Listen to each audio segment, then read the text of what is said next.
कृष्ण भगवान की जय। प्रभु श्री रामचंद्र की जय। उमापति महादेव की जय। आज के आनंद की जय हो। गाँव देवी माता की जय हो। गौ माता की जय हो। बोलिए श्री कृष्णचंद्र भगवान की जय। यहाँ पे उपस्थित सभी भक्तों का इस ज्ञान यज्ञ महोत्सव 2025 में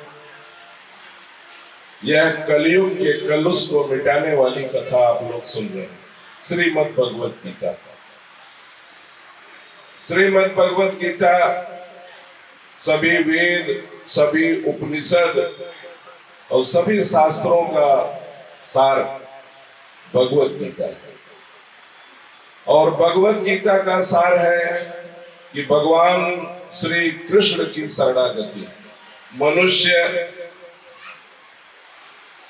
भगवान श्री कृष्ण की शरणागति को स्वीकार कर लेता है तो उसके जन्म जन्मांतर के अनेकों जन के पाप नष्ट हो जाते हैं, खाली उनकी शरणागति स्वीकारने मात्र से।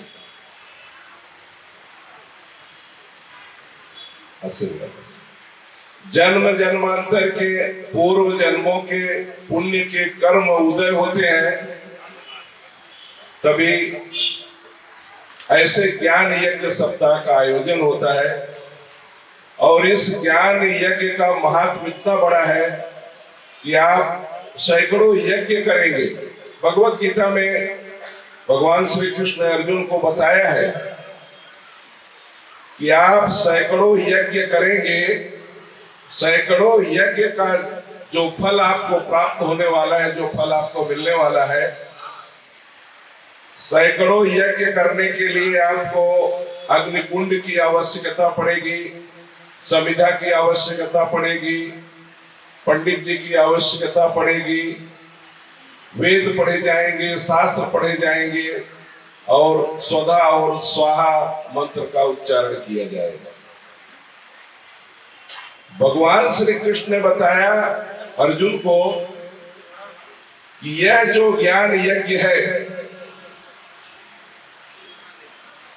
उन सैकड़ों यज्ञ से सर्वश्रेष्ठ यज्ञ ज्ञान यज्ञेन तेनाहमिष्ठा स्यामिति मे मति अध्येशते च इमं धर्मं सम्मादमावयो है। ज्ञान यज्ञेन तेनाहमिष्ठा स्यामिति मे मति। उससे भी बढ़ करके यह ज्ञान यज्ञ जो इतने भक्तों के बीच में भगवान श्री कृष्ण के मुखार बिंदु से जो कहे गए उपदेश है, वही उपदेश आप यहाँ बैठ करके सुन रहे हैं। आप महसूस करिए, विचार करिए और मनन और चिंतन करिए कि आप यज्ञ में बैठेंगे, घी भी लगेगा, अग्नि भी लगेगी, समिधा भी लगेगी, स्वधा और स्वाहा भी बोला जाएगा। लेकिन इस सत्संग और प्रवचन का महात्म्य भी ऐसा है कि भगवान कहते हैं न तप से न तपस्या से। जंगल में भी जाने की जरूरत नहीं है। वहां जाने के बाद भी परमात्मा कहते हैं मैं मिलूंगा कि नहीं मिलूंगा इसकी कोई गारंटी नहीं है।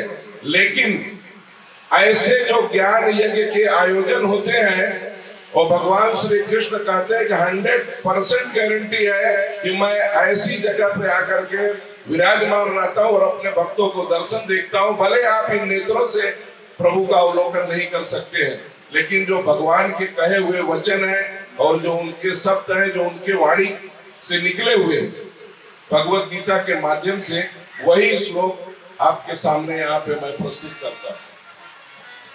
भगवान शंकर माता पार्वती को यह उपदेश देते हैं कि हे देवी, धन्य है वह पृथ्वी लोक के स्त्री और पुरुष और जीव जो श्रीमद् भगवत गीता के 2-4 श्लोक सुनने का उनको सुअवसर प्राप्त होता है। अगर आपके इन कान से आपके हृदय तक भगवत गीता का एक आधा श्लोक भी आपके अंदर चला गया तो आपके कई जन्मों के पाप नष्ट होते हैं। भगवान शंकर माता पार्वती को बताया। माता पार्वती ने कहा कि हे महादेव, ऐसे कोई एक समय का उदाहरण दीजिए और बताइए कि जिसने भगवत गीता का नित्य और निरंतर 5 श्लोक का पाठ किया और उसके ऊपर मनन और चिंतन किया तो उसको क्या फल की प्राप्ति हुई।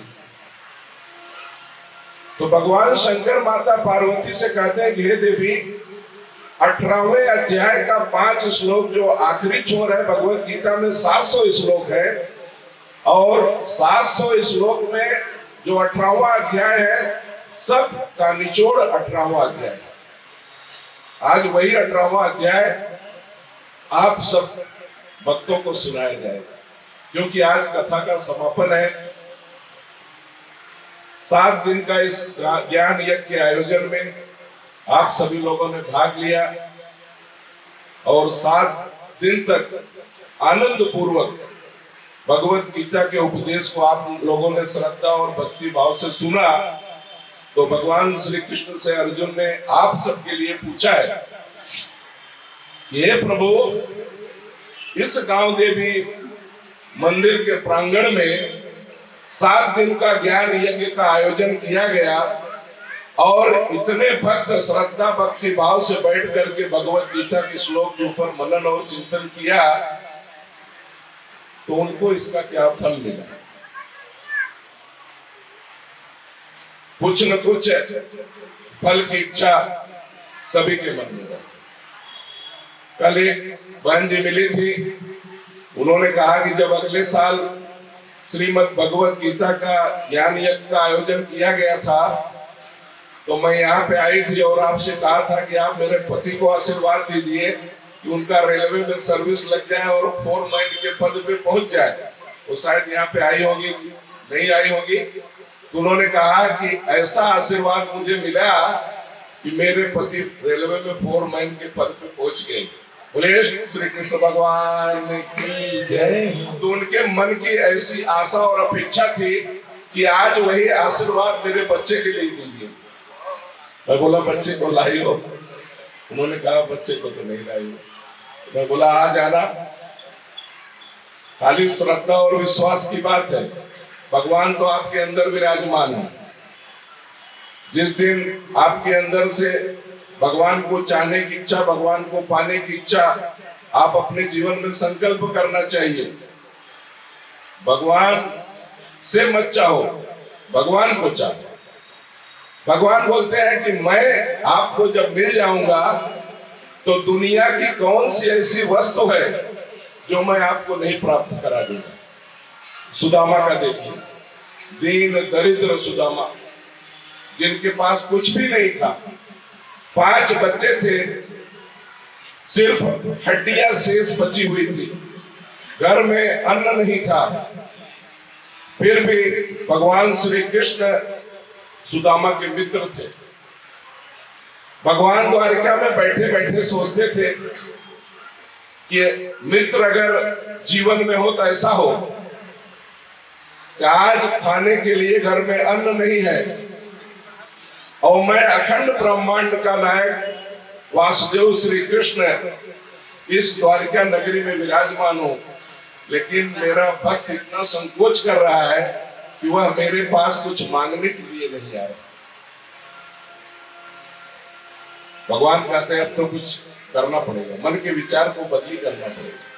जब तक आपके और हमारे मन के विचार नहीं बदली होंगे तब तक हमारे और आपके जीवन में परिवर्तन नहीं होगा। अगर इस शरीर में सबसे बड़ा कौन है? मन है, और मन ही सबसे दुष्ट है, सबसे पापी है। इतने बड़े शरीर को यह मन चलाता है। अभी यहाँ पे आप आके बैठे हो, फिर मन में कुछ विचार आएगा मुझे यहाँ पे जाना है, फिर आप तुरंत उठ करके चले जाओगे। कौन? मन। आपका मन का विचार बदली हो गया। तो मन को निग्रह करने के लिए भगवान श्री कृष्ण ने बताया है कि अगर आप मेरी प्राप्ति करना चाहते हो तो सर्वप्रथम मन का निग्रह करिए।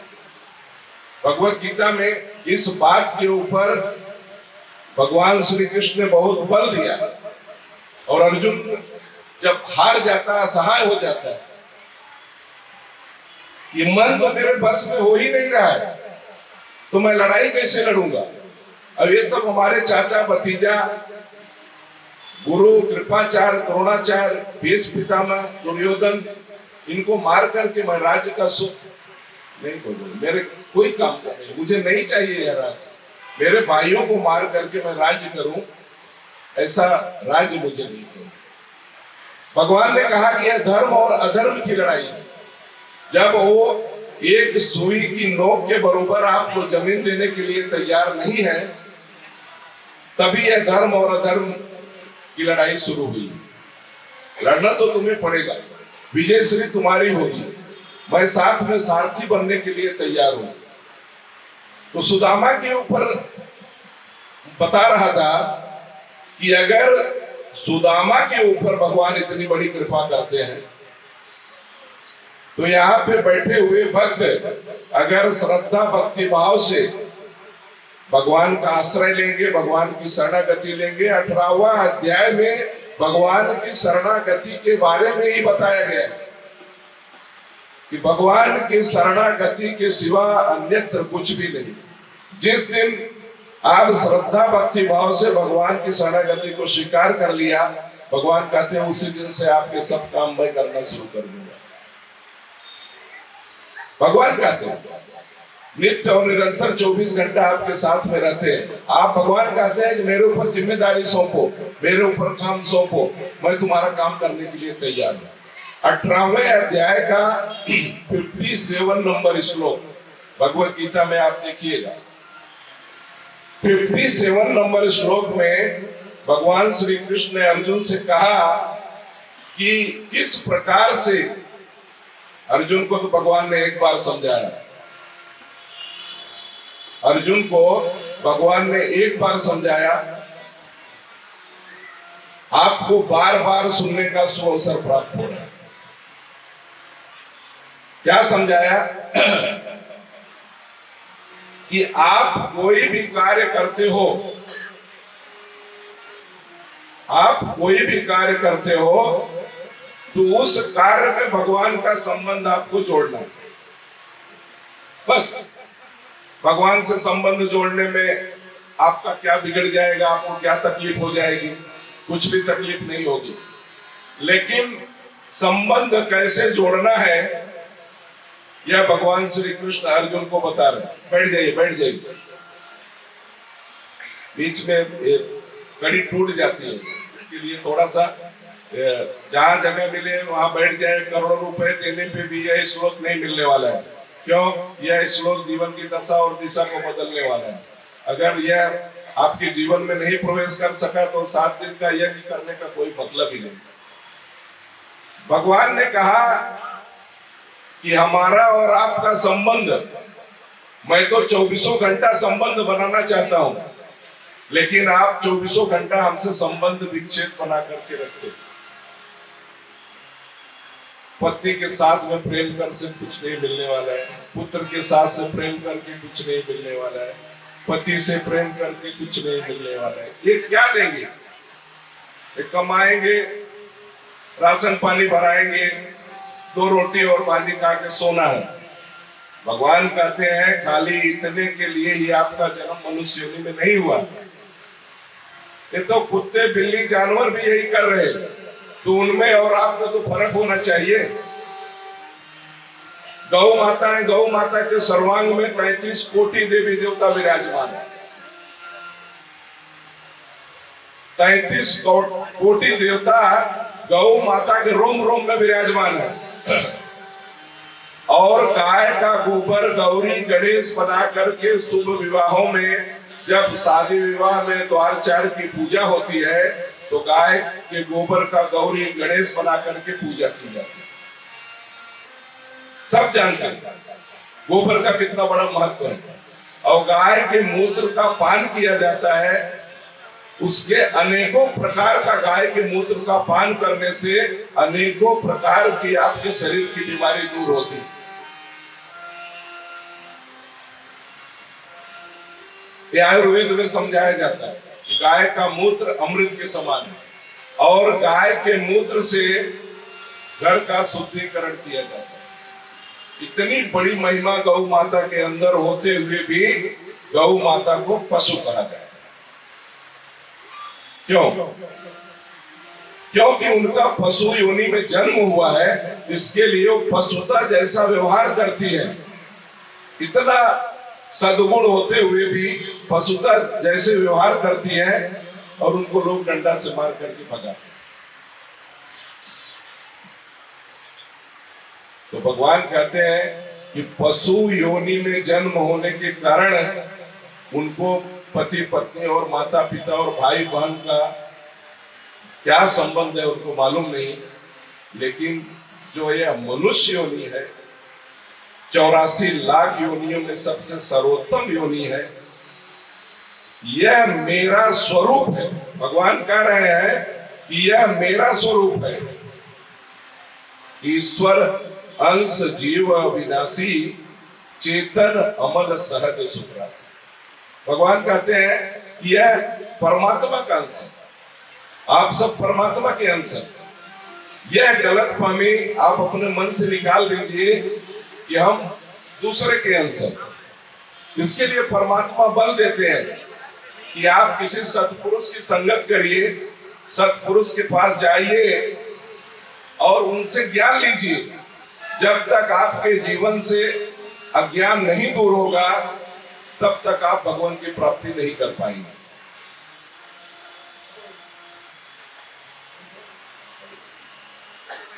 इसलिए भगवान ने कहा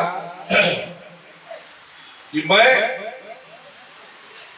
यह जो मनुष्य योनि है मेरा ही स्वरूप आपको प्रदान किया हुआ है।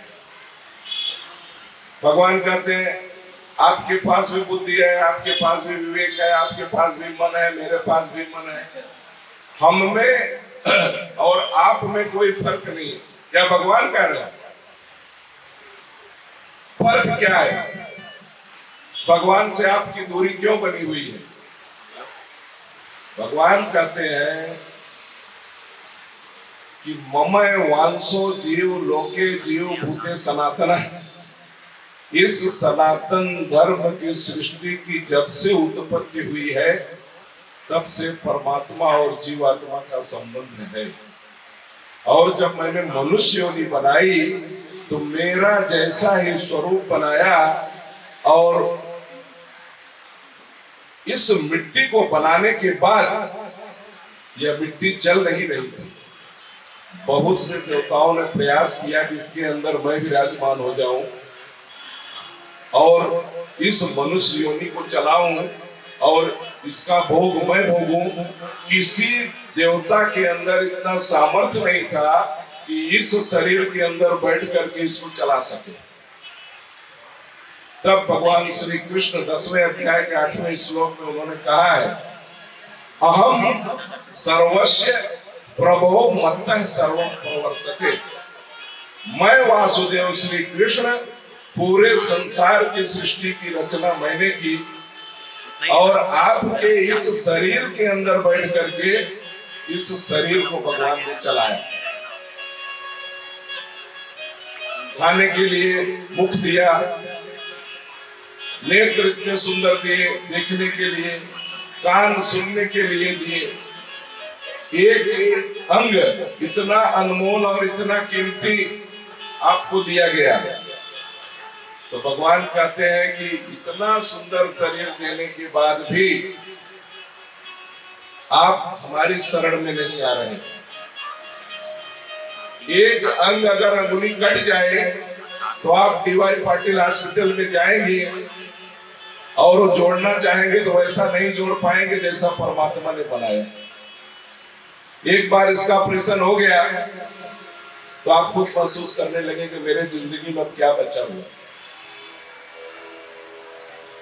बाईपास सर्जरी हो गई, सब कहानी खत्म हो गई। उसी दिन से वो समझने लगता है कि अब मैं खत्म। बैंक ऑफ बड़ौदा के ही बाजू में मैनेजर है, वो हमारे मित्र है। उन्होंने कहा कि 2 साल पहले मैंने पूरा प्लास्टिक सर्जरी कराया। पहले की जो परमात्मा ने शरीर दी थी अब वह शरीर कुछ भी वैसा नहीं रह गया। अब मैं खाली जी रहा हूं। जीना है बोल के मैं जी रहा हूं। इसके लिए भगवान कहते हैं कि आपको हॉस्पिटल में न जाना पड़े, आपको सर्जरी न कराना पड़े, आप मेरी शरण में आओ। इसके लिए मैंने मनुष्य योनि में जन्म दिया है कि आप जब मेरी शरण में आएंगे, मुझे चाहने लगेंगे, मुझसे संबंध स्थापित करेंगे, तो आपको इस मनुष्य योनि से भी आगे उठा करके मैं अपने गोलोक धाम में आपको लेके जाऊंगा। ये भगवान की प्रतिज्ञा है। एक एक करके सबको लेके जा रहे हैं। कितने साधु संत महात्मा ऋषि मुनियों को वहां तक पहुंचा दिया है। आपका भी नंबर उसमें लगा हुआ है कि आपको भी भगवान इस 84 लाख योनियों से, जरा मरा से आपको छुटकारा दिलाना चाहते हैं। इसके लिए तो मनुष्य योनि में भगवान ने जन्म दिया है। इसके लिए दिया है कि आप मनुष्य योनि के द्वारा आप भगवान की प्राप्ति कर सकते हो, क्योंकि देव दुर्लभ योनि है। देवता भी इस योनि के लिए तरस रहे। इसके लिए आप अपनी महत्ता को समझो कि भगवान की कितनी बड़ी अहेतु की कृपा आपके ऊपर हुई है कि आपको मनुष्य योनि में जन्म दिया। आपके पास बुद्धि दिया, आपके पास विवेक दिया, आपके पास मन दिया, आपको अहंकार दिया है, सोचने समझने की क्षमता दी हुई है। भगवान कहते हैं फिर भी हमारे लिए समय नहीं है और 1 घंटा 1.5 घंटा बैठ करके सत्संग और प्रवचन हमारे नाम की महिमा का श्रवण भी आप करने के लिए तैयार नहीं।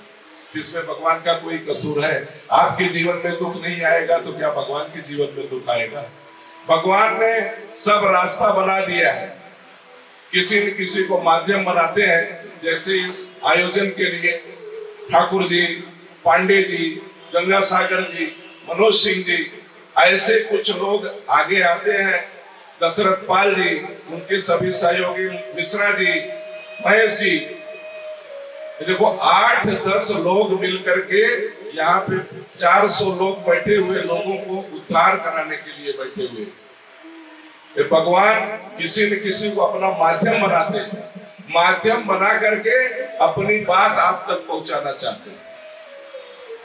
तो जो माध्यम बनता है, भगवान कहते हैं कि कई जन्मों के उनके पाप को मैं नष्ट कर देता हूं, जो इतने बड़ा यज्ञ जैसा आयोजन करते हैं और सभी भक्तों को बैठा करके यहाँ पे भगवान की कथा का श्रवण कराते हैं। उनके पद भी कृतज्ञता देनी चाहिए। तो भगवान आपसे कुछ नहीं चाहते। आप सोचिए कि भगवान आपसे कभी कुछ मांगे?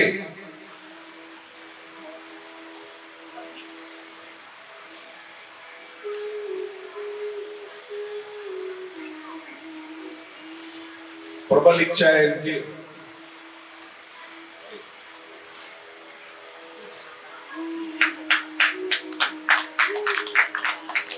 यही प्रेम है।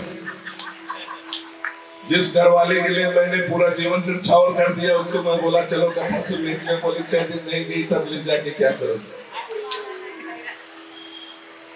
अब इतने से आप समझ जाइए कि हम जिस घर परिवार और पुत्र और पत्नी के लिए अपना पूरा जीवन खपा दिया, वही आज का ना मानने के लिए तैयार है। भगवान कहते हैं इसके लिए तो मैं यह रूप धारण किया। भगवान कहते हैं जब इन सब से आप विरक्त हो जाओगे, सबसे पहले आपकी पत्नी के ऊपर मोह त्याग दो। सब कारणों का कारण घर में फंसे रहने का पत्नी है। भगवान कहते हैं पत्नी से जिस दिन आप दूर हो गए, उसी दिन आपको मैं सद्बुद्धि प्रदान करूंगा और यह चोला पहना करके भगवत गीता बोलने के लिए लगा दूंगा।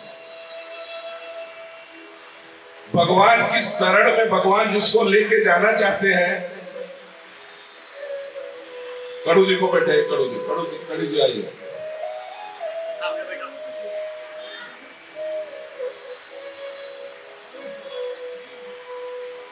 अभी इस यज्ञ के आयोजन के लिए नामदेव कड़ू के पास मैं आया था कि ऐसे 1 सप्ताह का यज्ञ का आयोजन करना है। तो नामदेव कड़ू जी ने कहा कि त्रिपाठी जी, अगर यह मंदिर का प्रांगण है, इसमें अगर भगवत गीता और भागवत कथा और राम कथा नहीं होगी तो क्या होगा? अरे कितना प्रसन्न हो गए नामदेव कड़ू जी और नारायण पाटिल। बोले पावती जो समझना वो पढ़वा देना, अच्छा दूसरा कोई होता तो बोलता पहले पावती फाड़ो फिर इसके बाद कथा करो, लेकिन नामदेव कड़ू ने कहा पावती की चिंता नहीं है, आप पहले कथा करो। अब हमको पूर्ण विश्वास है नामदेव कड़ू खुद की पावती कटवाएंगे और हमको नहीं बोलेंगे कि त्रिपाठी जी आप, मैं मजाक कर रहा हूँ कड़ू जी, पावती कटेगी। लेकिन फिर भी आपका प्रेम मुझे साहस दिया, मुझे हिम्मत दिया। हमारे ठाकुर जी, दिनेश पांडे जी, गंगा सागर जी, इन्होंने कहा कि आपको पीछे मुड़कर के देखने की जरूरत नहीं है, आप भगवत गीता की कथा शुरू करिए। हम लोग साथ में खड़े हुए हैं और यह यज्ञ भव्य रूप से सफल होगी। बोलिए श्री कृष्ण भगवान की। भगवान ने कहा कि पूरे सृष्टि को मैंने उत्पन्न किया और इस सृष्टि में सबसे सर्वश्रेष्ठ योनि मनुष्य योनि है और मनुष्य योनि की सार्थकता है भगवत प्राप्ति, और भगवत प्राप्ति हेतु ही यहाँ पे आप सब उपस्थित हुए हैं। अगर इतने लोगों के बीच में से 2-4 लोग भी भगवान के बताए हुए रास्ते पे चल पड़ेंगे तो इस यज्ञ का आयोजन सफल हो जाए। इसके लिए आयोजन किया जाता है कि पता नहीं किस रूप में परमात्मा का आपको दर्शन हो जाए। भगवान तो यहाँ तक कहते हैं कि अगर कोई चोरी करता हो, चमारी करता हो, दुष्टता वाला कार्य करता हो, दुष्ट से दुष्ट क्यों न हो, पापियों का शिरोमणि क्यों न हो, पाप करने में कोई कोर कसर न छोड़ी हो, तो 9वें अध्याय के 29वें श्लोक में भगवान श्री कृष्ण से अर्जुन ने पूछा है कि दुष्ट लोगों के ऊपर आप कैसे कृपा करते हो। तो आप जब ये सुनेंगे कि दुष्ट लोग के ऊपर भगवान कृपा करते हैं तो आप और हमने तो कोई दुष्टता वाला कार्य नहीं किया, अच्छा कार्य कर रहे हैं। तो भगवान श्री कृष्ण से अर्जुन ने 9वें अध्याय के 29वें श्लोक में पूछा, अपि चेष्टो दुराचार भजते मां मनन्य भाकर। ये अर्जुन दुष्ट से दुष्ट क्यों ना हो, पापियों का शिरोमणि ही क्यों ना हो, पाप करने में कोई कोर कसर न छोड़ी हो। अगर ऐसा दुष्ट भी किसी सत्पुरुष व्यक्ति के साथ में इस ज्ञान यज्ञ में ला करके बैठा दिया जाए तो भगवान कहते हैं कि जब वह मेरी कथा और मेरे उपदेश को मेरे भक्त के द्वारा कही हुई मेरे नाम की महिमा का वर्णन सुनेगा और उसके कानों से उसके हृदय में पहुंचेगा, तुरंत उसके मन के विचार बदली होगा कि अभी तक जो मैं चोरी चमारी और डकैती का कार्य कर रहा हूँ वह कार्य अच्छा नहीं है, क्योंकि इतने 400 लोग जो यहाँ पे बैठे हुए हैं ये सब भगवत प्राप्ति हो यहाँ पे बैठे हुए, तो उसके मन के विचार तुरंत बदली होते हैं और उसी समय तुरंत भगवान कहते हैं कि साधु रेव समन्त्यप्य सम्यक वस्तु। ये अर्जुन जैसे ही उसके मन में ऐसा विचार उत्पन्न होता है तभी मैं यहाँ से उसको उसके मन में ऐसी बात कह देता हूँ कि तुम साधु बनने के योग्य। भगवान उस दुष्ट आदमी को साधु के जैसा घोषित कर देते हैं किसी सत्पुरुष के लाने। अब सत्पुरुष जिसने लाया है उसके ऊपर भगवान की कितनी बड़ी कृपा होगी कि एक दुष्ट व्यक्ति को ला करके इस कथा में उसको पवित्र बना दिया। अर्जुन ने कहा प्रभु आप ऐसी कृपा दुष्ट लोगों के ऊपर करते हो तो फिर उस दुष्ट के लिए और क्या करते हो। भगवान ने कहा कि 9वें अध्याय के 30वें श्लोक, अब भगवान साधु से उसको धर्मात्मा बनाना चाहते हैं। क्षिप्रम भवति धर्मात्मा।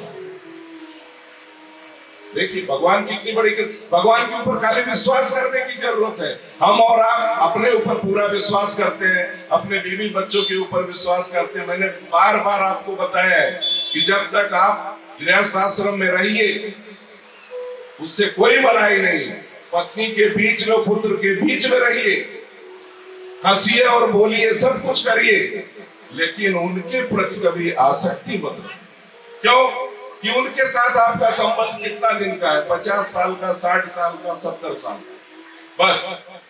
भगवान कहते हैं 60-70 साल में अपने जीवन को नरक क्यों बनाना चाहते हैं।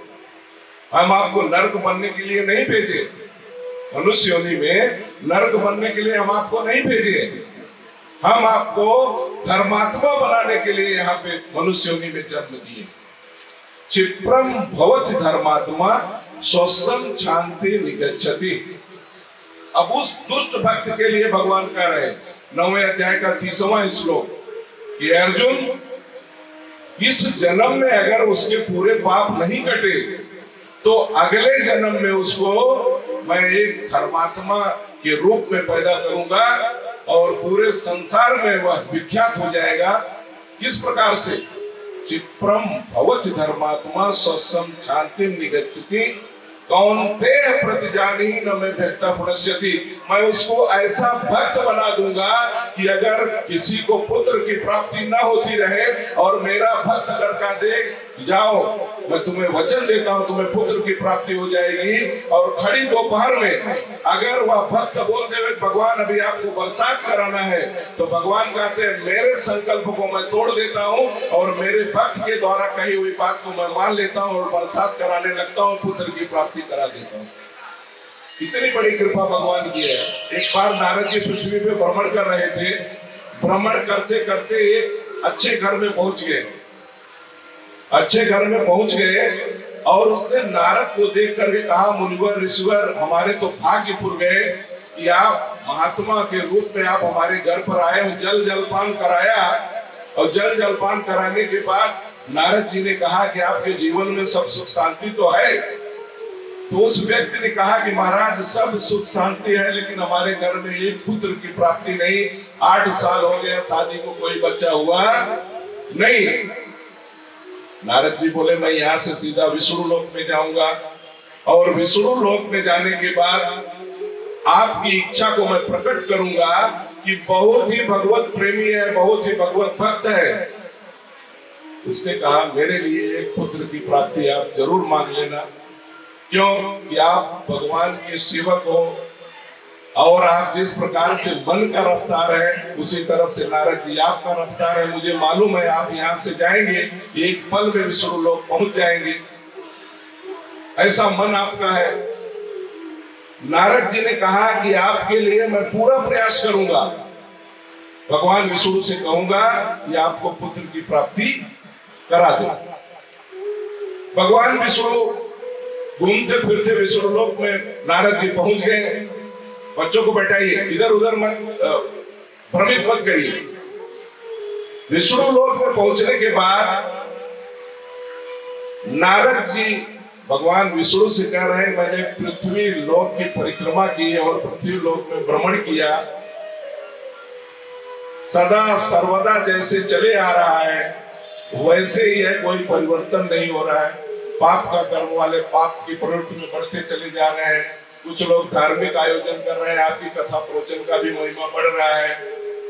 एक मैं ऐसे भक्त के पास पहुंचा कि बहुत ही सज्जन व्यक्ति था, भगवत प्रेमी था। उसने हमारी बहुत सेवा की। मैंने उससे पूछा कि आपके घर में सब सुख शांति है? तो उसने कहा महाराज सब कुछ धन धान्य से घर भरा हुआ है, लेकिन हमारे यहाँ एक पुत्र की प्राप्ति नहीं है। एक पुत्र के लिए हम प्रार्थना भगवान से कर रहे हैं, मुझे पुत्र की प्राप्ति हो जाए। विष्णु भगवान ने कहा कि नारद आप ऐसी जगह पे पहुंच गए, ऐसे घर में पहुंच गए कि मैं यहीं से देख रहा हूं उसको 7 जन्मों तक पुत्र की प्राप्ति नहीं होगी। नारद की बात जब विष्णु भगवान ने बताया और विष्णु भगवान ने कहा कि 7 जन्म तक पुत्र की प्राप्ति नहीं होगी, तो नारद को बहुत कष्ट हुआ कि इतना सज्जन, इतना धर्मात्मा, इतना भगवत प्रेमी। तो भगवान विष्णु ने कहा कि उसके पूर्व जन्म के प्रारब्ध जो किए हुए कर्म है उसका भुगतान वो भुगत रहा है। ऐसा 7 जन्म तक भुगतना पड़ रहा है, लेकिन जो अभी वह कर्म करते हुए चला जा रहा है, तब आगे 7 जन्म के बाद उसका अच्छा समय आने वाला है, तभी पुत्र की प्राप्ति होगी। नारद जी को बहुत चिंता हुई। उन्होंने कहा एक बार पृथ्वी लोक में फिर भ्रमण करने जाऊंगा और उसको बताऊंगा कि भाई आप 7 जन्मों तक आपको पुत्र की प्राप्ति नहीं होगी। उसी समय एक महात्मा जो है उसी गांव में पहुंच गए और महात्मा भ्रमण करते करते उसी दरवाजे पे पहुंच गए जिसको पुत्र की प्राप्ति नहीं थी। महात्मा की खूब सेवा किया, जल जलपान किया, प्रसाद खिलाया।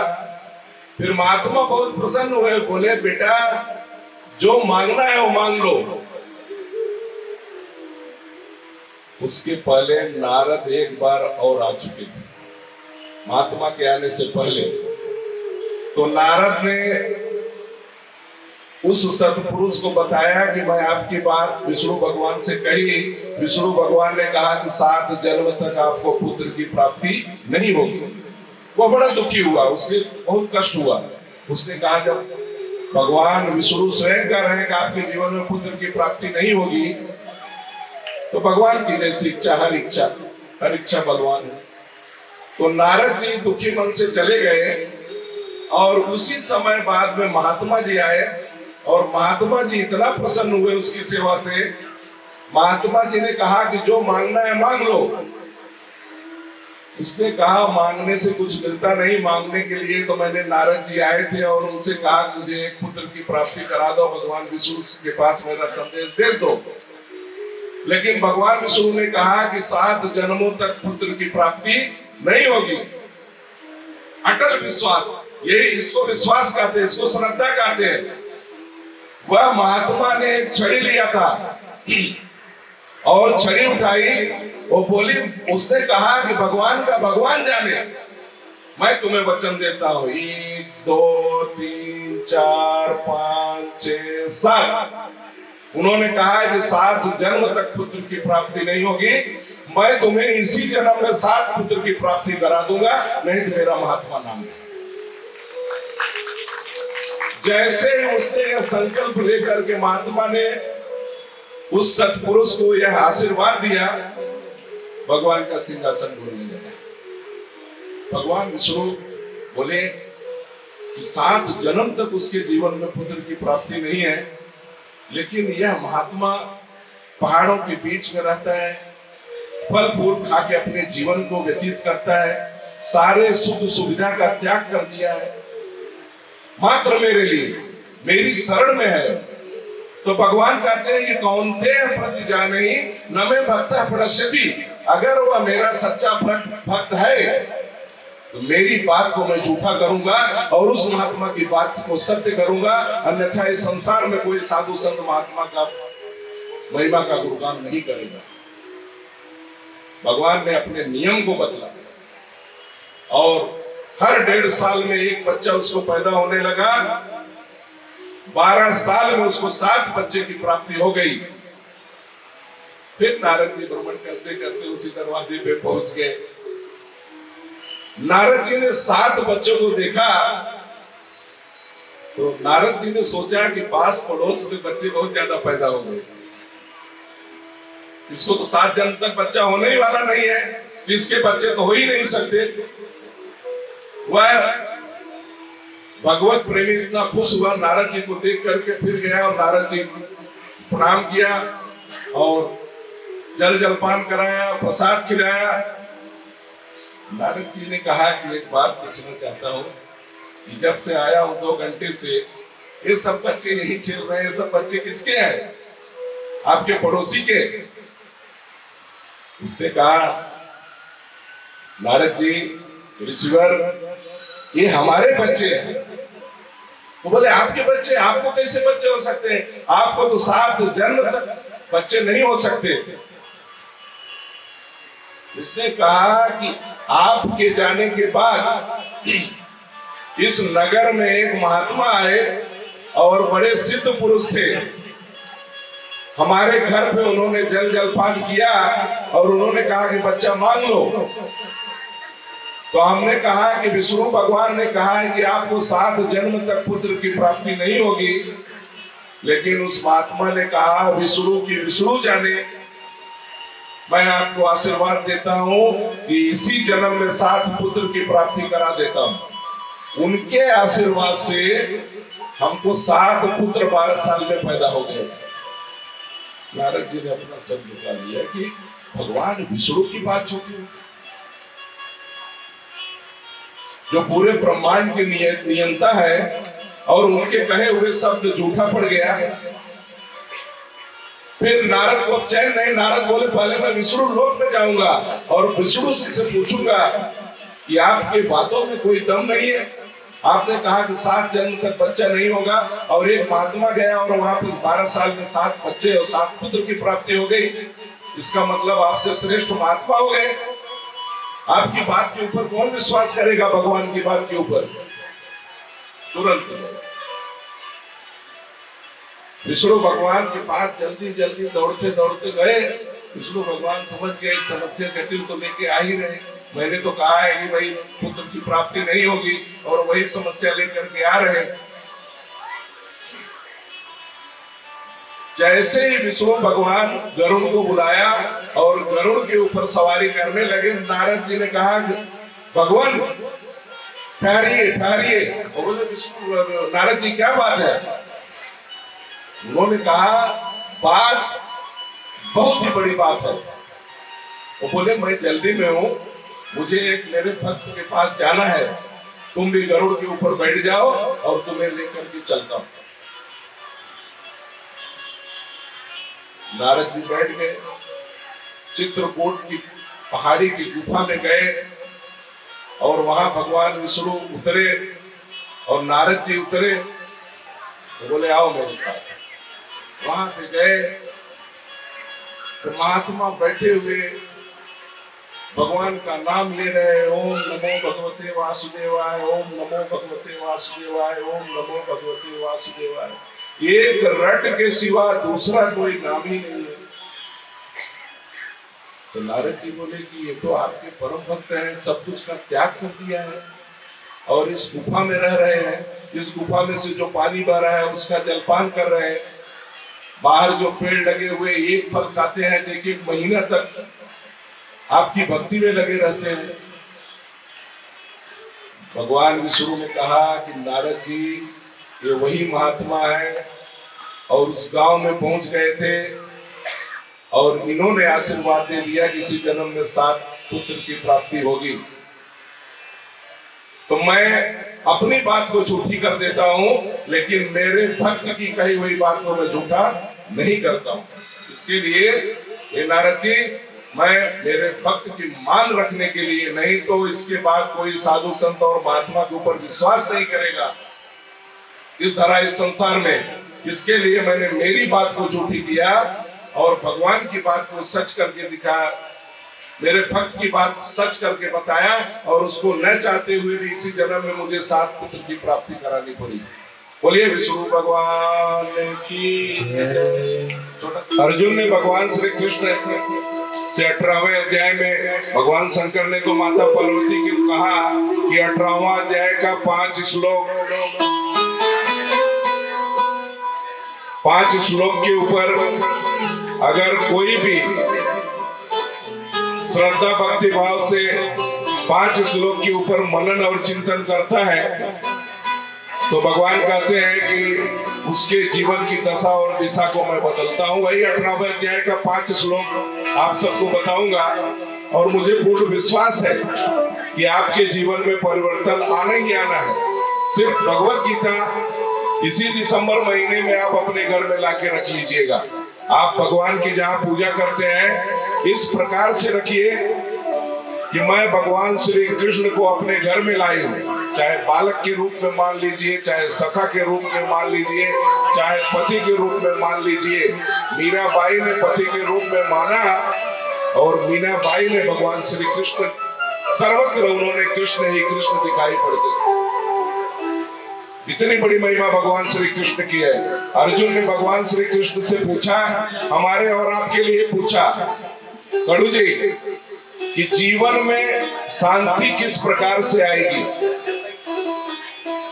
हम और आप सभी 24 घंटा दौड़ते ना बच्चों, शांति पूर्वक बैठिए। राणे दीजिए, मामा जी राणे जी, रहने दो। जिसको बैठना रहे कुर्सी बैठेंगे, कुर्सी पे बैठने से गिरने का डर रहता है, जमीन पे बैठने से कोई गिरने का डर नहीं रहता है। सब मारा मारी 15 जनवरी तक कुर्सी के लिए ही चलेगी। कुर्सी की महिमा बहुत बड़ी है, भगवान की कृपा जिसके ऊपर हो कुर्सी उसको मिलेगी, नहीं तो उनको जमीन पे तो बैठना ही पड़ेगा। इस बार के चुनाव में बहुत से लोग जमीन पे भी बैठेंगे, और जिसने भगवान की कृपा जिसके ऊपर है, जिसने अच्छा कार्य किया है, भगवान उस कुर्सी तक पहुंचाएंगे। तो भगवान श्री कृष्ण से अर्जुन ने कहा कि इतना भाग दौड़ भरी जिंदगी है, इतने सरल रूप में आपको समझा रहे हैं कि आपके हृदय पटल पर जो भगवान श्री कृष्ण से अर्जुन ने बात कही और अर्जुन से भगवान श्री कृष्ण ने जो उपदेश दिया है वो आप अपने अंदर उतारिए। आप अपने घर में खाना पीना बनाते बनाते सिर्फ भगवान से संबंध बनाइए। किससे? पति के लिए भले खाना बना रही हो, पति तो एक माध्यम है, पति आपका उद्धार करने वाला अरे बहुत करेगा, 2 सोने का चूड़ी बनवा देगा, 1 चैन बनवा देगा। आपके जीवन में क्या भाई 2 चूड़ी और चैन काम आएगा? भगवान कहते हैं ये चैन आपको चैन से रहने नहीं देगा, लेकिन आप मेरी शरणागति में आ जाएंगे, हम आपको अपने पास गोलोक के धाम में लेके जाऊंगा। भगवान की प्रतिज्ञा है कि इस मनुष्य योनि में जो जन्म लिए हुए हैं उनको मैं गोलोक धाम में अपने साथ रखना चाहता हूं। भगवान की प्रतिज्ञा है, आज नहीं तो कल आपको वहां तक लेके जाएंगे। इसके लिए अर्जुन को भगवान श्री कृष्ण ने बताया कि आपके जीवन में शांति किस प्रकार से आएगी। शांति का उपदेश भगवान ने दिया। ना तो धन से आएगा, ना दौलत से आएगा, ना गाड़ी से आएगा, ना घोड़ा से आएगा। जीवन में ये सब चीजों से, ये सब चीजें आपके जीवन में भोगने के लिए है, ये थोड़े समय के लिए है, लेकिन जो हमेशा के लिए आपका संबंध है वो परमात्मा से संबंध है। बैठ जाइए, बैठ जाइए, बैठ जाइए। तो भगवान श्री कृष्ण ने अर्जुन को कहा कि जीवन में शांति किस प्रकार से आएगी। पीछे ले जाइए ना, पीछे ले जाइए। कुर्सी के पीछे क्यों पड़े हो? पीछे लेके जाओ। भगवान बोलिए श्री कृष्ण भगवान की जय। करोड़ों रुपए देने के बाद भी ये 5 श्लोक नहीं मिलेंगे। 5 श्लोक कितने भक्तों का जीवन की दशा और दिशा को बदलने वाले हैं। ये 5 श्लोक, उसमें कुर्सी और जमीन मत देखिए, जहाँ पे जगह मिले वहां पे प्रेम से बैठ जाइए और भगवान के कहे हुए वचन को आप अपने जीवन में उतार लीजिए। मैंने जो भगवत गीता के माध्यम से बताया कि शांति आपके जीवन में कैसे आएगी। पति ने चूड़ी नहीं बनवाया, उसके लिए कोई चिंता मत करो, भगवान आपको चूड़ी की व्यवस्था करवाएंगे। ये पक्का है कि अगर भगवान के ऊपर आप विश्वास करेंगे तो भगवान आपको बढ़िया से बढ़िया चैन भी देंगे, बढ़िया से बढ़िया चूड़ी भी देंगे और बढ़िया से बढ़िया आपके पति का दिमाग भी शुद्ध करके आपके पास भेजेंगे। विश्वास करो तो भगवान के ऊपर। तमेव शरणम गच्छ, भगवान कह रहे हैं तमेव शरणम गच्छ सर्वभावेन भारत। ये अर्जुन, तुम सिर्फ मेरे चरण की शरण में आओ। भगवान कह रहे हैं, यह गीता को उपदेश है, मैं नहीं बोल रहा हूं, भगवान बोल रहे हैं। मैं एक माध्यम बनाऊं। तमेव शरणम गच्छ सर्वभावेन भारत। अर्जुन का एक नाम भारत भी है, इसके लिए भारत, पार्थ, भारत, मल्लिकार्जुन, ये सब भगवान ने अर्जुन का नाम दिया हुआ। तो अर्जुन ने कहा कि प्रभु आपकी शरण में आने से मुझे क्या बेनिफिट होगा, क्या फायदा होगा। अब एक कथा सुनने में आपको क्या फायदा होगा, ये तो हम आपको अभी भगवान ने जो बातें कही आपको बताने वाले, इसके बाद ही महाप्रसाद मिलेगा। क्यों? कि वो जीवन में आप प्रसाद तो जिंदगी भर मिलेगा, लेकिन ये जो महाप्रसाद गीता का उपदेश आप ग्रहण कर रहे हैं, ये आपकी जीवन को इनके पास, यमराज के पास नहीं जाने देंगे। यमराज विकराल रूप पकड़ करके आता है इस मृत्यु शरीर को लेके जाने के लिए। तो यमराज से छुटकारा पाने के लिए, स्वर्ग से छुटकारा पाने के लिए, स्वर्ग में आप कितने दिन तक रहोगे? जितने दिन आपके पुण्य के कर्म है बस इसके बाद फिर धक्का दे देंगे कि जाओ भुगतो, इतने दिन सुख आपके स्वर्ग में रहने की सीमा थी।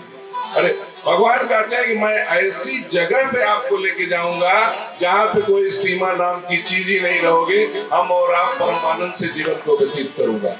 भगवान ऐसा संबंध बनाना चाहते हैं आपसे, लेकिन सिर्फ आपके और हमारे नजरों का कसूर है कि हम जिसको देखना चाहिए उसको नहीं देख रहे हैं, जहां नहीं देखना चाहिए वहां देखते चले जा रहे हैं। तमेव शरणम गच्छ सर्वभावेन भारत। ये अर्जुन, तुम मेरी शरण को कहो और जितनी भी प्रकार की आसक्तियां तुम्हारे जीवन में है, और जितनी प्रकार की आसक्तियां, कौन सी सबसे आसक्ति ज्यादा तकलीफ देती है? सब बाने समझ गई होगी कि कौन सी आसक्ति सबसे ज्यादा तकलीफ देती है। भगवान कहते हैं कि अगर पत्नी को पति के प्रति आसक्ति है और पति को पत्नी के प्रति आसक्ति है, तो प्रकृति के नियम के अनुसार भगवान ने आपको पति पत्नी का संबंध बनाया है। इसका एक समय सीमा निर्धारित किया है कि 40 से 50 साल तक संबंध रहेगा। फिर इसके बाद औरतें बोलती है कि 7 जन्म में आपका ये संबंध, और सामने वाला मानने के लिए तो तैयार होना चाहिए। आपको एक जन्म में के बाद 7 जन्म स्वीकार करेगा कि नहीं करेगा? 7 जन्म की छोड़ दीजिए, अरे एक जन्म में इतना दुखी हो गया कि आगे के बारे में सोच ही नहीं सकता। और कहते हैं भैया पट वृक्ष में धागा बांधो, जल चढ़ाओ, ये सब दिखावे वाला काम भगवान बोलते हैं मत करो। भगवान बोलते हैं कि आप आसक्ति रहित हो जाओ। घर में रहने के लिए जगह चाहिए।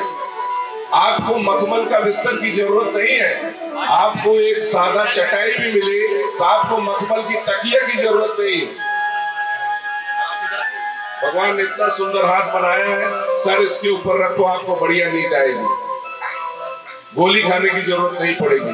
तो भगवान ने कहा कि आप घर परिवार में जहां मन आपका लगा हुआ है, उस मन को, उस आसक्ति को वहां से हटा लो। बस इसमें कौन सा पैसा लगने वाला है? आप ही लोग बताओ कि खाली आसक्ति को हटाना है। कड़ू साहब, भगवान क्या कह रहे हैं कि आप घर परिवार में रहो, पत्नी से कोई नाराजगी करने की जरूरत नहीं है, बच्चों से प्रेम रखो, लेकिन आसक्त मत रहो। ये हमारा बच्चा है, हम भी किसी के बच्चे हैं, हमारे भी माँ बाप है, उनके भी माँ बाप थे, सबका आने जाने का क्रम लगा हुआ है। सही बात है कि नहीं? सबका आने जाने का क्रम लगा हुआ है। तो भगवान कहते हैं कि आपके जीवन में हमारा और आपका संबंध के महत्व को समझो। 18वें अध्याय का 5 श्लोक आपके जीवन की दशा और दिशा को बदलने वाला है। तमेव शरणम गच्छ सर्वभावेन भारत। अर्जुन ने कहा ऐसा मैं करूंगा, सब आसक्तियों से रहित हो जाऊंगा और आपके प्रति श्रद्धा और विश्वास रखूंगा, तो आप मुझे क्या प्रदान करोगे? भगवान से अर्जुन कह रहा है तब मुझे आप क्या प्रदान करोगे? तब भगवान श्री कृष्ण अर्जुन से कह रहे हैं तत्प्रसादात् परम, मेरे कृपा के प्रसाद से, तत्प्रसादात् परम शांतिम स्थानम प्राप्स्यसि शाश्वतः। आपके जीवन में मैं वह शांति, शाश्वत शांति स्थापित कर दूंगा अगर आप इन आसक्तियों का त्याग करोगे तो आपके जीवन में शांति ही शांति बनी रहेगी, अन्यथा आपके जीवन में किसी भी प्रकार से शांति नहीं आ सकती। ये भगवान के वचन। अब भगवान से संबंध बनाने के लिए आपको करना क्या है? भगवान कहते हैं कि हमारा और आपका संबंध प्रगाढ़ करना है, मजबूत करना है। अभी तक जहां पे संबंध बना हुआ है उसका कोई भरोसा नहीं, कब टूट जाएगा उसका कोई भरोसा है नहीं, भरोसा है। और इस शरीर से कब प्राण छूट जाए, लेकिन छूटने से पहले आप संबंध बना करके जाओगे तो भगवान बहुत प्रसन्न होंगे और अपने धाम में लेके जाएंगे। 18वें अध्याय के 57 नंबर श्लोक में भगवान श्री कृष्ण ने जीव आत्मा और परमात्मा के संबंध के बारे में बताया। तमेव शरणं गच्छ सर्वभावेन भारत। ये तो 18वें अध्याय का 61 नंबर श्लोक कि सब प्रकार की आसक्तियों का त्याग करके आप मेरी शरण में आओ और मैं तुम्हें तक प्रसादात परम शांति स्थानम प्राप्त शाश्वत है जीवन में शांति प्रदान करूंगा। 18वें अध्याय के 57 नंबर श्लोक में भगवान अपना संबंध बनाने के लिए कह रहे हैं कि आप कोई भी काम धंधा करते हो, आप खाना बनाती हो घर में, आप गृहिणी है, तो उस खाने को साथ भी भगवान का संबंध जोड़ो। खाना बनाते बनाते भगवान कहते हैं मेरे नाम का स्मरण करो। कैसे? चेतसा सर्वकर्माणि मयि सन्न्यस्य मत्परः। चेतसा मतलब बुद्धि से, भगवान ने आपको सब बुद्धि दिया हुआ है। चेतसा सर्वकर्माणि, सर्वकर्माणि मतलब अपने सभी कर्मों को, चेतसा सर्वकर्माणि मयि, भगवान कहते हैं मुझ में, सन्न्यास मतलब त्याग कर, मत्परः मेरे परायण होकर के आप जो भी क्रिया कर्म कर रहे हो उसके साथ मेरा संबंध जोड़ दो। बस इतने करना है। इतने के लिए कौन सा पढ़ाई लिखाई करने की जरूरत है?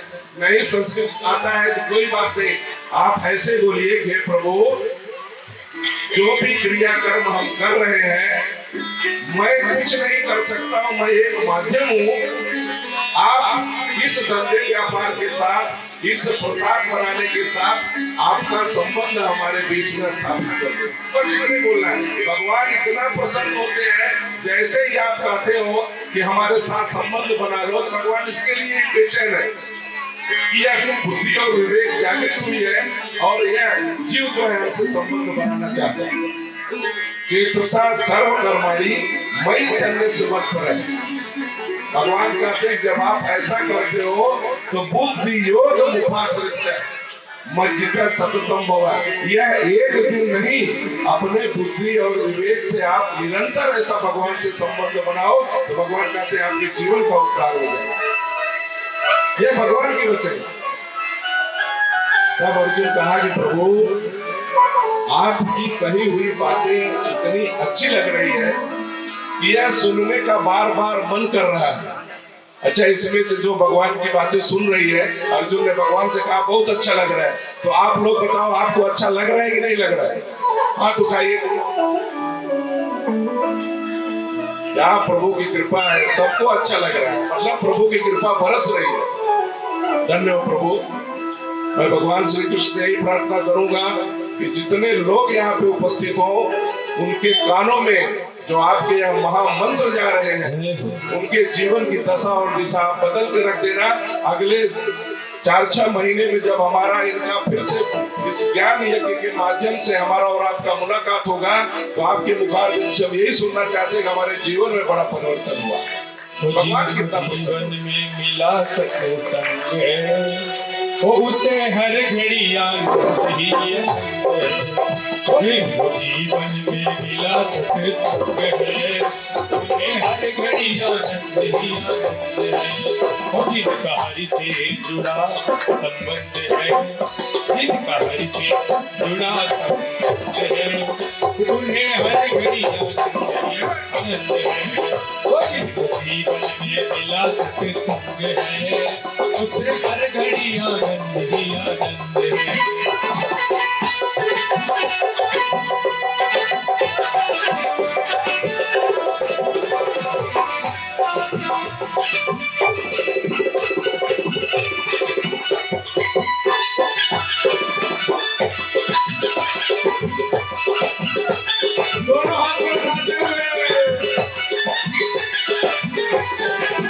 जिनका जीवन सच्चाई में ढल गया उनके पापों का पर्वत भी टल गया।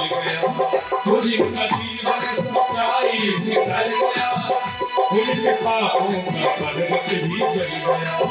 जिनके रोम में बसे गोविंद है, रोम में बसे गोविंद है उन्हें हर घड़ी आनंद ही। जिनके जीवन में मिला सत्संग है हर घड़ी आनंद ही आनंद है।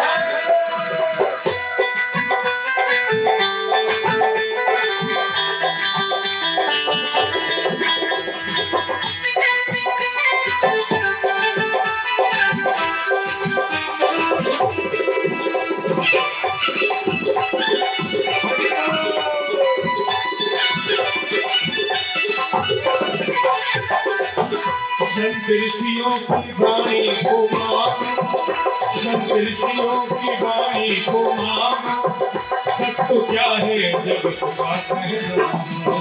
संतृतियों की वाणी को मानो, सत्य क्या है जगत का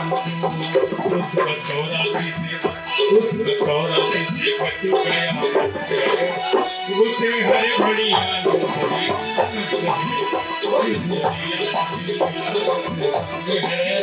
उसे हर घड़ी वो तुलसी मीरा कबीरा ने गाया, वो तुलसी मीरा सूरा मीरा कबीरा ने गाया, तुलसी नानक ने दर्शन पाया। वो तुलसी मीरा कबीरा ने गाया, तुलसी नानक ने दर्शन पाया। जिनके राम जिनके हृदय में राम नाम उन्हें हर घड़ी आनंद ही आनंद है। जिनके हृदय में राम नाम उन्हें हर घड़ी आनंद ही आनंद, जिनके हर घड़ी आनंद ही आनंद है, उन्हें हर घड़ी आनंद ही आनंद है। बोले बांके बिहारी लाल की, श्री व्यास जी महाराज की, बोले श्री कृष्ण भगवान की जय।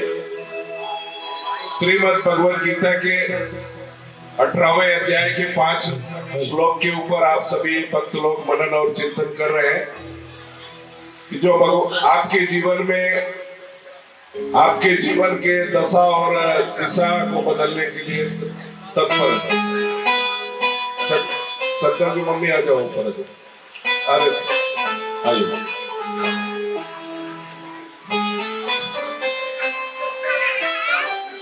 भगवान श्री कृष्ण से अर्जुन ने कहा, एक श्लोक सुनाता हूं, उसके बाद आप भजन गाइए। वहीं से पैर पढ़ लीजिए, फिर बाद में चढ़ा दीजिएगा। आप चढ़ा दीजिए, थोड़ा डिस्टर्ब हो जाता है वो। आप यहाँ पे रख दीजिए और भगवान का पैर पढ़िए थोड़ा सा। अभी आज सबसे मिलेंगे, आज सबसे मैं मिलूंगा, कोई चिंता वाली बात नहीं। सबको भगवत कृपा का आशीर्वाद मिलेगा आज। भगवान श्री कृष्ण से अर्जुन ने कहा, बाबू सेठ भी यहाँ पे उपस्थित हुए हैं और भगवत गीता के माध्यम से मैं भगवान श्री कृष्ण से यही प्रार्थना करूंगा कि जिस प्रकार से आप समाज में सेवा भी कर रहे हैं और धंधा व्यापार भी कर रहे हैं और आपके जरिए 100-200 लोगों का रोजी रोटी भी चल रहा है, तो भी भगवान श्री कृष्ण कहते हैं कि ऐसे भक्त के ऊपर हमारी कृपा हमेशा बनी रहती। भगवान कहते हैं कि बाबू सेठ जैसे लोग जो 100-200 घर की रोजी रोटी चलवाते हैं, अगर इनको समय नहीं मिल पाता है और मेरी पूजा पाठ नहीं कर पाते हैं, तो भी मैं इनकी रक्षा करता हूँ। क्यों कि 200 परिवार का रोजी रोटी ये हमारा काम है, मैंने इनको सौंपा है। भगवान कहते हैं मैंने इनको जिम्मेदारी दिया है कि आप मेरे जीवन सभी भक्तों का, क्योंकि परमात्मा सबके अंश है। हमारे और आपके शरीर के अंदर परमात्मा जीवात्मा का रूप धारण करके विराजमान है। तो आपकी भी महिमा बहुत बड़ी है बाबू सिंह जी, और आप जन्म जन्मांतर के पूर्व जन्म के आपके माता पिता के पुण्य के कर्म जब उदय हुए, तब आप यहाँ करके बैठे हुए, ये भी आप समझ लीजिए। आपके 7 पीढ़ी जो लोग स्वर्ग में हैं, आज वो इतना प्रसन्न होते होंगे कि भगवत गीता की कथा सुनने के लिए हमारा पुत्र पौत्र नाती बाबू सेठ के रूप में आज गांव देवी माता के प्रांगण में बैठ करके भगवत गीता सुन रहे हैं, वो वहां पे प्रसन्न होते होंगे। ये भगवान की कृपा। थोड़ा जल्दी कर दीजिए।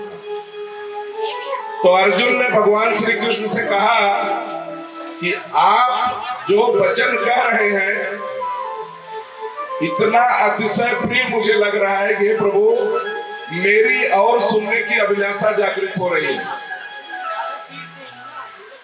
तो बस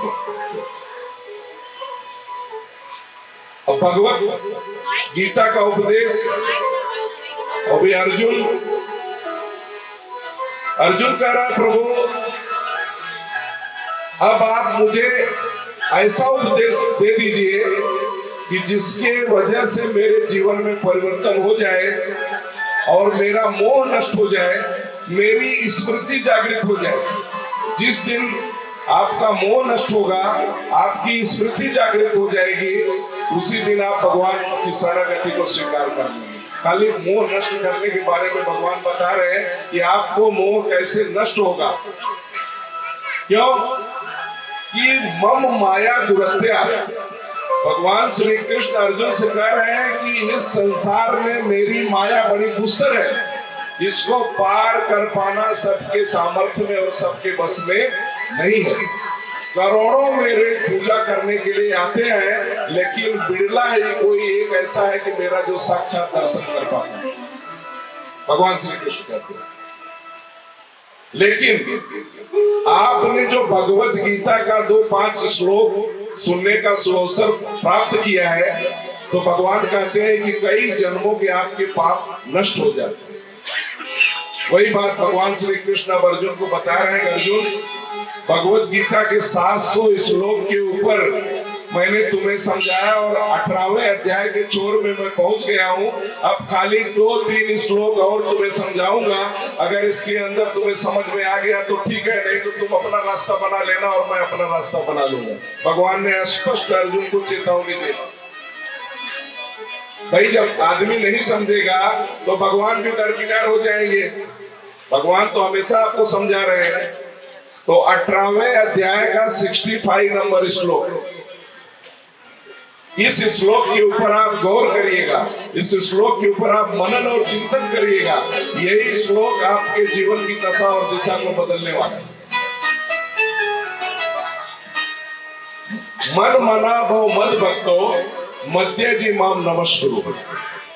भगवान श्री कृष्ण अर्जुन से कह रहे हैं कि तुम मुझे किस प्रकार से प्रणाम करोगे और किस प्रकार से मेरी चरण की शरण में आओगे। भगवान के चरणों में किस प्रकार से हमको और आपको जाना चाहिए, यही उपदेश अर्जुन को भगवान श्री कृष्ण ने 18वें अध्याय के 65 नंबर श्लोक में बताया है। वही मैं आपको बता रहा हूं। मन मना भव मद भक्तो। इस शरीर के अंदर जो मन है, इस शरीर को संचालित करता है। बाबू सेठ का मन हुआ कि नहीं मुझे कथा में जाना है, मुझे लोगों ने बुलाया है, अगर नहीं जाऊंगा तो कल बोलेंगे बाबूजी आप आए नहीं और मैं आपका इंतजार कर रहा था। तो आप अपने मर्जी से नहीं आए। मन जो है ब्रह्म के समान है और मन ने प्रेरित किया इस जीव को मन ने प्रेरित किया कि इस कथा में आइए और एक दो श्लोक सुनेंगे तो आपके जीवन में परिवर्तन आएगा। मन मना भव मद भक्तो मध्य जी माम नमस्कुरु। पहले मन को एकाग्र करो। मन बड़ा चंचल है, मन बड़ा दुष्ट है, मन बड़ा पापी।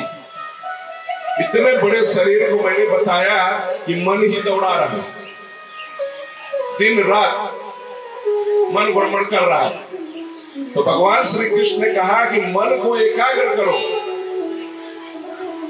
आपके और हमारे जीवन में 2 प्रकार की तलवारें हैं। एक ज्ञान रूपी तलवार है और दूसरा सही तलवार है कि जिसको आप किसी को सर को काटना चाहे तो तलवार से काट सकते हैं। तो भगवान ने यहाँ कहा कि ज्ञान रूपी तलवार का उपयोग करना है मेरे चरण की शरण में पहुंचने के लिए। आप सर्वप्रथम मन को एकाग्र करो और उसके बाद श्रद्धा और भक्ति आपके अंदर उत्पन्न करो। किसके लिए? भगवान के लिए। मन मना भव मद भक्तो। पहले मन से श्रद्धा और विश्वास से तुम मेरा भक्त बन जाओ। भगवान कहते हैं कि जब तुम मेरा भक्त बनोगे तभी तो मेरे चरण की शरण तक पहुंच पाओगे।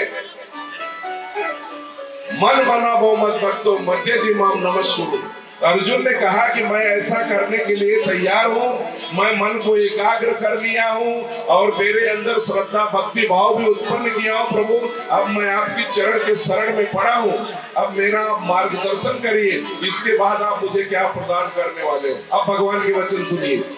भगवान कहते हैं मैं कभी झूठ नहीं बोलता हूँ, माँ में वैश्य सत्यम ते प्रति जाने प्रियोसी में कि अर्जुन तुम्हारे प्रति मैं तुमसे सत्य वचन कहता हूँ कि तुम्हारे हर कष्ट को मैं दूर कर दूंगा, तुम्हारे जीवन में कष्ट नाम की कोई चीज नहीं आएगी। यह भगवान 18वें अध्याय के 65 नंबर श्लोक में आपको बता रहे हैं। अर्जुन इतना प्रसन्न हुआ, अर्जुन ने कहा प्रभु आपकी कही हुई बातें इतनी अच्छी लग रही है, तो भगवान ने कहा कि हमारे और तुम्हारे बीच में जो संबंध विच्छेद बना हुआ है, वो संबंध को जो विच्छेद है विच्छेद को हटा दो और संबंध को स्थापित करो। तो किस प्रकार से भगवान अपने साथ संबंध बनाने के लिए अर्जुन को 18वें अध्याय का 66 नंबर श्लोक में बता रहे हैं। यह श्लोक आप लोगों ने सुना भी होगा, इस कान से सुन के उस कान से निकाल दिए होंगे, लेकिन ये भगवत गीता का 18वें अध्याय का 66 नंबर श्लोक बहुत ही बड़ा मायने रखता है। सर्वधर्मान परित्यज्य, भगवान श्री कृष्ण अर्जुन को कह रहे हैं कि सर्वधर्मान परित्यज्य मामेकम शरणं व्रज। ये अर्जुन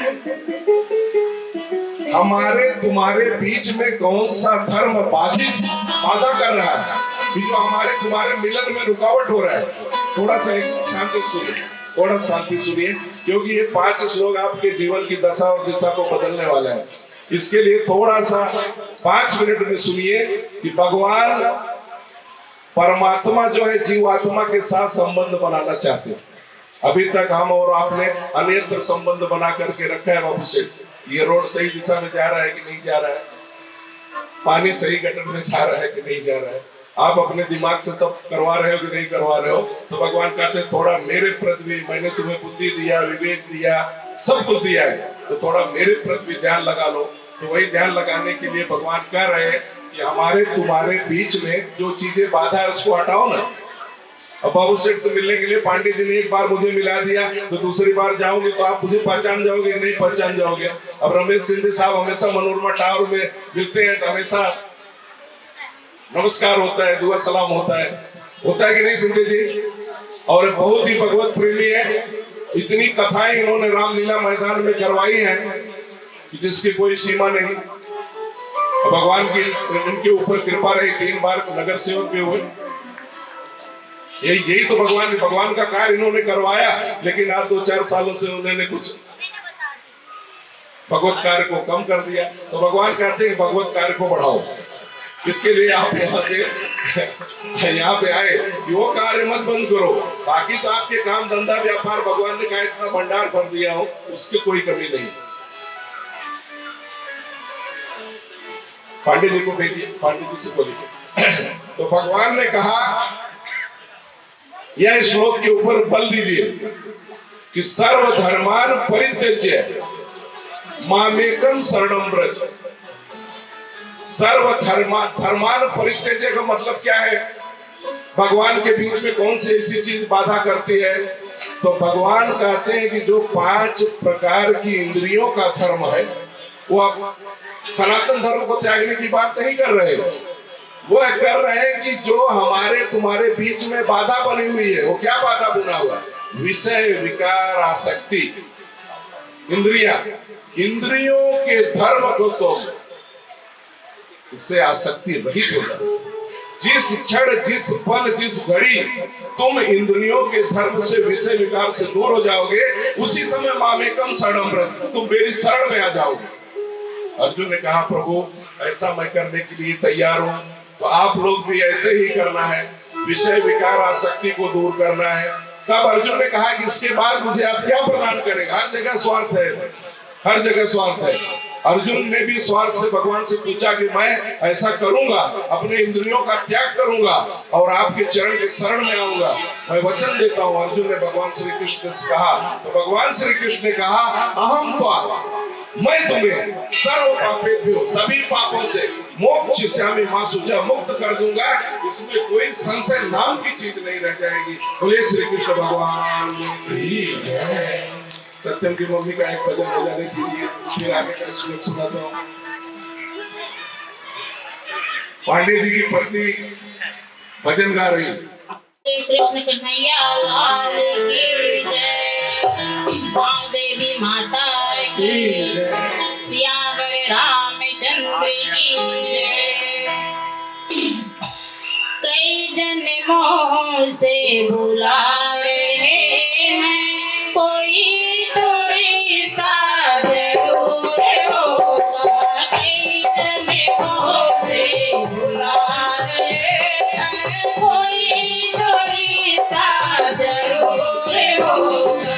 नजरों से नजरे मिला न पाई, नजरों से नजरे मिला न पाई, तेरी नजर का कसूर होगा, तेरी नजर का कसूर होगा।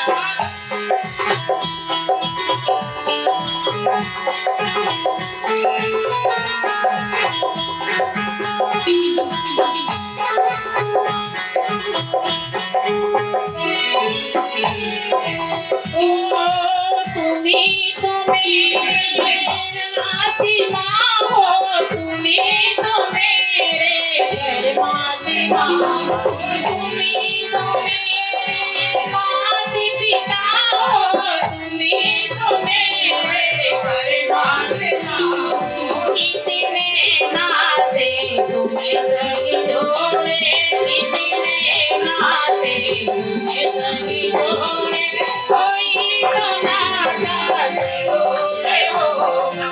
इतने नाते तुम्हें संग जोड़े, कोई तो नाता जरूर होगा।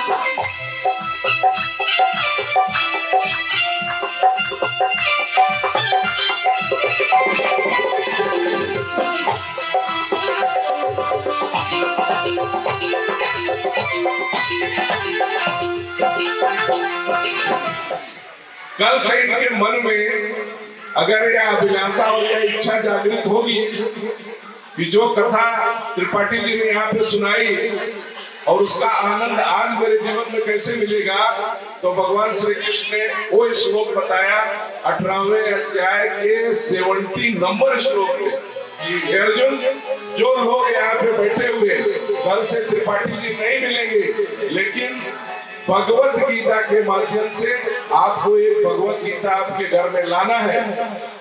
अब भगवान कह रहे हैं अध्येश इमं धर्मम सम्मादमावयो, कि आप भगवत गीता के 5 श्लोक नित्य और निरंतर पढ़िए और उसके ऊपर मनन और चिंतन करिए। तब आगे क्या भगवान कह रहे हैं, ज्ञान यज्ञेन तेना मिष्ठस्यामिति में मति, कि आपके जीवन में विशाल परिवर्तन होगा। त्रिपाठी जी 6 महीने के बाद फिर से कथा कहेंगे तो आपके जबान पे भी 2-4 श्लोक आएगा। ये भगवान की कृपा होगी।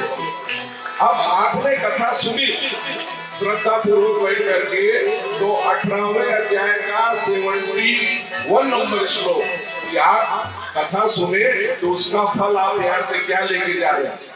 भगवान कह रहे हैं कि जिसने श्रद्धा भक्ति भाव से भगवत गीता के उपदेश को सुना, उसके ऊपर मनन और चिंतन किया, हे अर्जुन, जो यहाँ पे बैठे हुए भक्त हैं उनको भगवान किस प्रकार से आशीर्वाद दे रहे हैं। सबसे पहले श्रद्धावान सूयस्य श्रूयादपि यो नरः, कि हे अर्जुन, जो नर के रूप में, मनुष्य के रूप में, स्त्री के रूप में जो यहाँ पे हमारे भक्त बैठे हुए हैं, उनके अंदर श्रद्धा है, श्रद्धा थी, तभी यहाँ पर आकर के बैठे हुए। श्रद्धा वानन सूयस्य श्रूयादपि यो नरः, श्रू मतलब सुनना, जो यहाँ पर बैठ के श्रद्धा भक्ति भाव से मेरी कथा को सुना है। अब आगे सुनिए भगवान आपके पाप कैसे हर ले रहे हैं। कई जन्मों के पाप आपके नष्ट कर रहे हैं भगवान।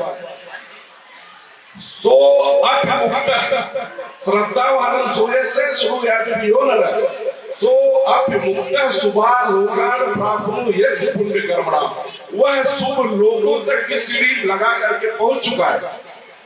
यम लोग छोड़ दीजिए, स्वर्ग लोग छोड़ दीजिए, भगवान कृष्ण आपके ऊपर इतने प्रसन्न है कि उसके आगे की सीढ़ी तक आपको पहुंचा दिया है, और अगले साल आप जब यहाँ पे कथा सुनेंगे तो वो लोग धाम के अधिकारी बनेंगे, खाली श्रद्धा और भक्ति भाव से।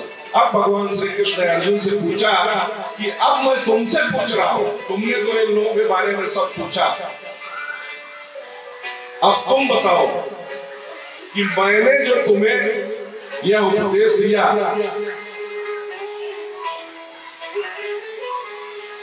उस उपदेश को सुन करके तुम्हारे मन का विचार बदली हुआ कि नहीं हुआ? कच्चिदेत तुच्छं पार्थ त्वाके कृण चेतसा कच्चित ज्ञान सम्मोह परस्ते धनंजय। ये अर्जुन, जो मैंने तुम्हें उपदेश दिया, अब तुम बताओ कि तुम्हारा मोह नष्ट हुआ कि नहीं हुआ, तुम्हारी स्मृति जागृत हुई कि नहीं हुई, तुम्हारी चेतना जागृत हुई कि नहीं हुई।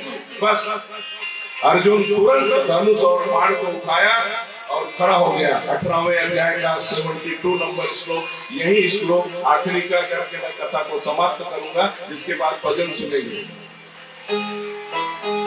भगवान श्री कृष्ण ने जब इस प्रकार से पूछा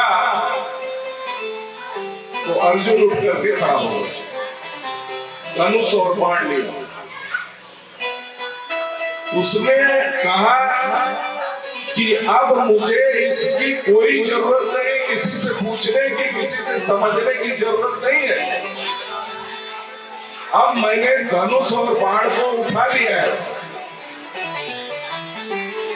आपके वचनों को करिष्ये वचनम तव करिष्ये वचनम तव, मैं आपके वचनों का पालन करूंगा, क्योंकि मैं उपदेश सुनते हुए आया हूं। और अब मुझे भाई और बंधु गुरु ये सब का विचार करने की जरूरत नहीं है। जो धर्म और अधर्म की लड़ाई थी, मैं अब धर्म की लड़ाई आपके साथ में प्रभु लड़ने के लिए तैयार हूं, और आपके वचनों का पालन करूंगा। भगवान श्री कृष्ण ने कहा कि अर्जुन, अब तुम्हारा मोह नष्ट हो गया है, नष्टो मोह स्मृतिर्लब्धा तत् प्रसादान्याच्युत। अर्जुन कह रहा है कि प्रभु आपकी कृपा से मेरा मोह नष्ट हुआ, अन्यथा मेरे अंदर इतना सामर्थ्य नहीं कि मेरा मोह नष्ट हो जाएगा। आपने मुझे इतना उपदेश दिया, नष्टो मोह स्मृतिर्लब्धा तत् प्रसादान्याच्युत स्थितो अभिगत संदेह करिष्ये वचनं तव करिष्ये वचनं तव। अब मैं आपके वचनों का पालन करूंगा और यह महाभारत का युद्ध करूंगा। भगवान श्री कृष्ण ने कहा, ये अर्जुन, मैं तुम्हारा सारथी बन करके तुम्हारा रथ हाँक रहा हूँ, मैं वही वचन देता हूँ कि दुनिया में ऐसी कोई शक्ति नहीं कि अर्जुन को हरा सके, क्यों? इस रथ का सारथी मैं हूँ। इसी प्रकार से आपके जीवन का सारथी भगवान श्री कृष्ण आपके हृदय में बैठे हुए हैं। आप उनके ऊपर पूर्ण विश्वास करिए और भगवान की शरणागति को स्वीकार करिए। बोलिए श्री कृष्ण भगवान। अभी थोड़ी देर में भंडारा चालू होगा तो हम सब खड़े ही होंगे, तो भजन के लिए खड़े हो जाए, फिर बाद में भोजन की लाइन में लगे। राधा नाम में सफल जिंदगानी लागे, महारानी लागे, मन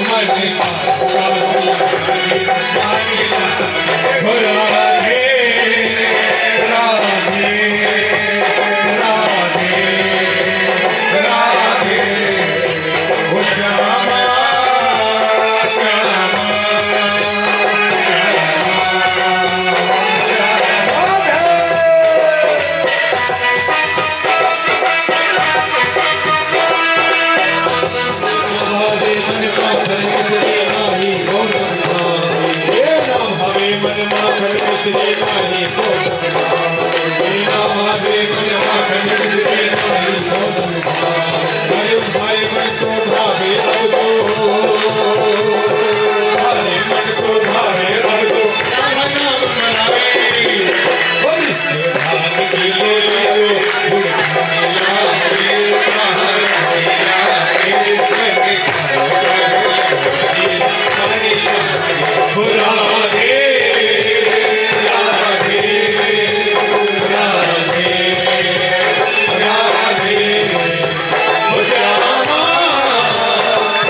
मैं मनाऊंगी मेरी दुनिया के दिवाली मैं मनाऊंगी ओ मेरे जन्म के भाग राज बन गए ओ मेरी झोपड़ी के भाग राज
खुल जाएंगे आनंद के आनंद नदलाना गगन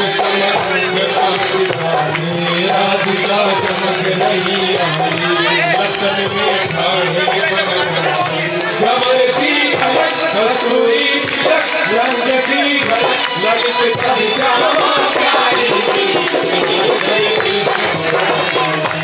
आरती पूर्ण बिहारी गिरधर कृष्ण मुरारी आरती पूर्ण बिहारी गिरधर कृष्ण मुरारी में मोर मुकुट देवता दर्शन को दैसे गगन को चमक बजे मूर्तन मधुर मृदंग ग्वालिनी अतुल रति शोभ तुम्हारी गिरधर कृष्ण मुरारी आरती पूर्ण बिहारी गिरधर कृष्ण मुरारी आरती पूर्ण बिहारी गिरधर कृष्ण मुरारी जहाँ पे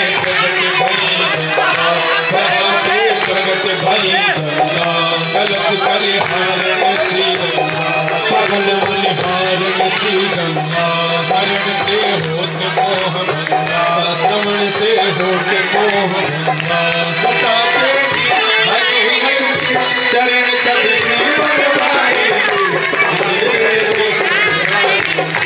आरती पूर्ण बिहारी गिरधर कृष्ण मुरारी आरती पूर्ण बिहारी गिरधर कृष्ण मुरारी उज्जवल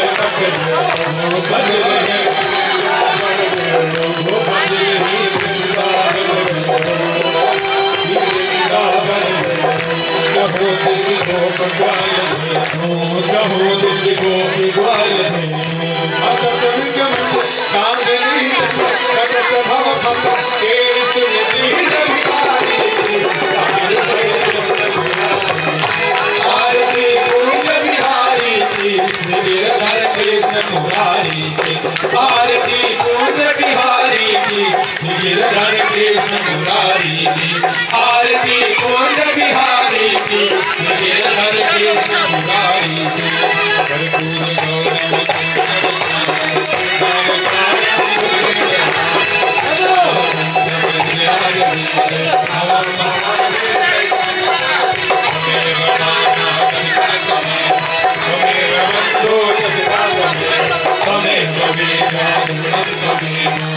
देव सर्वं देव आए नवाता देवी बुद्धांत भावति हरो यागं सकलं परस्मै नारायणाय सर्वं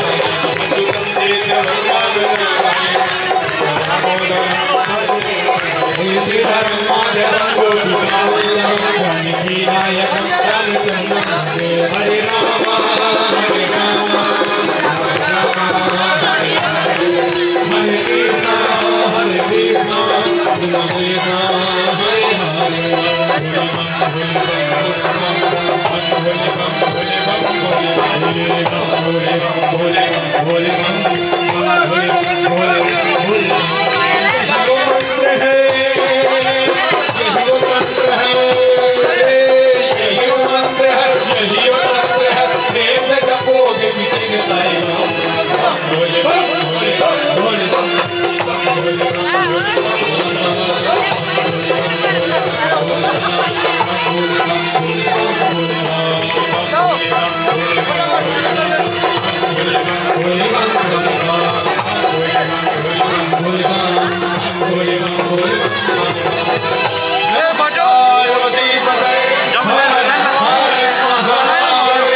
श्री भागवत महापुराण की जय हो। आज के आनंद की जय हो। व्यासी महाराज की जय हो। गाँव देवी माते की जय हो। अपने अपने माता पिता की जय हो। गुरुदेव भगवान की जय हो। आज के आनंद की जय हो। हर